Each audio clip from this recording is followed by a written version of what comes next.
Calling ভিসায় আসতে পারতেছেন না, অনেক ভাই ভাবতেছেন ট্যুরিস্ট ভিসায় মালয়েশিয়া আসবেন। ট্যুরিস্ট ভিসায় এসে মালয়েশিয়া পরে কি বৈধ হতে পারবেন, এবং আর্টিকেল 3.0-তে কবে মালয়েশিয়ান অবৈধ প্রবাসীদেরকে বৈধতা দিবে, আর বর্তমান কলিং ভিসার কি আপডেট আছে, এই ভিডিওতে সমস্ত বিষয় নিয়ে তুলে ধরব।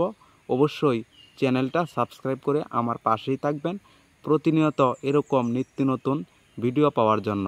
প্রথমে আমি বলবো, যারা মালয়েশিয়ার ট্যুরিস্ট ভিসায় আসার প্ল্যান করতেছেন, কেননা অনেক ভাই আশা থাকে যে কলিং ভিসা দিয়ে মালয়েশিয়া আসবেন, কিন্তু কলিং ভিসা দিয়ে অনেক ভাই আসতেছে, আবার অনেক ভাই অনেক ঝামেলার কারণে আসতে পারতেছে না। কেন?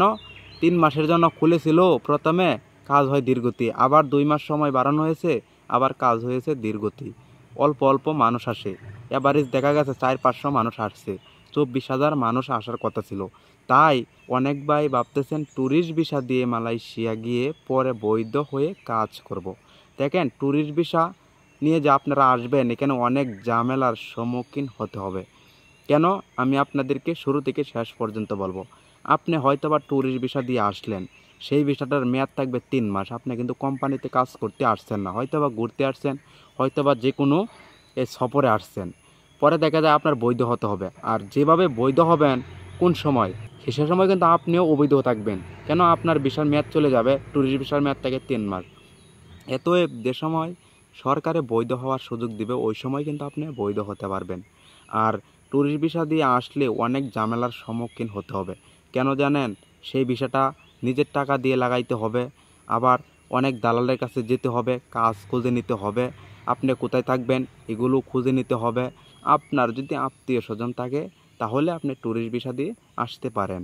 যেহেতু আরেকটি বিষয় নিয়ে বলেছিলাম, বর্তমান সময়ে কলিং ভিসার কি আপডেট আছে। কলিং ভিসার আপডেট খুব ধীরগতি। মালয়েশিয়াতে 24,000 কর্মী আনার কথা ছিল পাম বাগানের কাজে এবং কৃষিকাজে। কিছু সংখ্যক মানুষ আসছে, 23,500 মানুষই আসতে পারে নাই, অথচ 4 মাস হয়ে গেছে, 300-400 মানুষ আসছে, 23,000-এর উপরে মানুষ আসতে পারে নাই। কাজ অনেক ধীরগতি, জানি না কেন মানুষ আনতেছে না, আর বাংলাদেশের মন্ত্রণালয় কেন চাপ দেয় না এজেন্সিগুলোকে। আর এজেন্সি মন্ত্রণালয় যদি একসাথে পরামর্শ করে, তাহলে কিন্তু এই কাজটা আরও গতিতে হবে। মালয়েশিয়াতে অবৈধ প্রবাসীদেরকে কবে বৈধতা দিবে? আর্টিকেল 3.0-তে।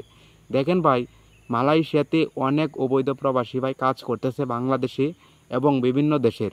সবাই কিন্তু অনেক আশা নিয়ে বসে আছে, কবে মালয়েশিয়ান সরকার ঘোষণা দিবে বৈধ হওয়ার, কবে আমরা বৈধ হতে পারবো। কেননা বর্তমান সময়ে ইমিগ্রেশন পুলিশ প্রচুর পরিমাণ অপারেশন দিচ্ছে, প্রতিনিয়ত মানুষ ধরতেছে বাংলাদেশি অনেক বিভিন্ন দেশের। এতএব যারা অবৈধ আছেন অবশ্যই সেফ থাকবেন, এবং আপনারা ধৈর্য ধরেন। যে সময় মালয়েশিয়ান সরকার ঘোষণা দিবে অবৈধ প্রবাসীদেরকে বৈধতা হওয়ার সুযোগ দিবে, ও সময় আপনারা বৈধ হতে পারবেন।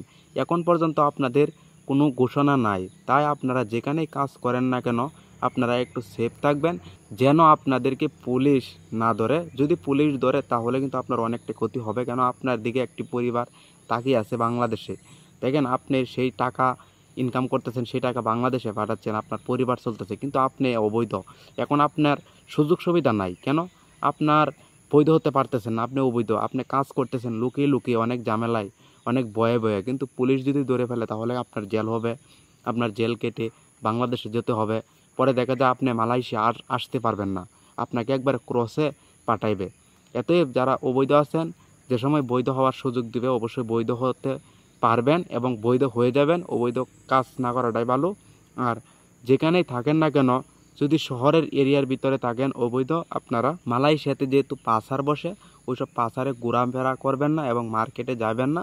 আপনারা গ্রামাঞ্চলের সাইডে গিয়ে কাজ করার চেষ্টা করেন, শহরে না কাজ করাটাই ভালো। কেন? প্রতিনিয়ত শহরেই ইমিগ্রেশন পুলিশ মানুষ ধরে থাকে।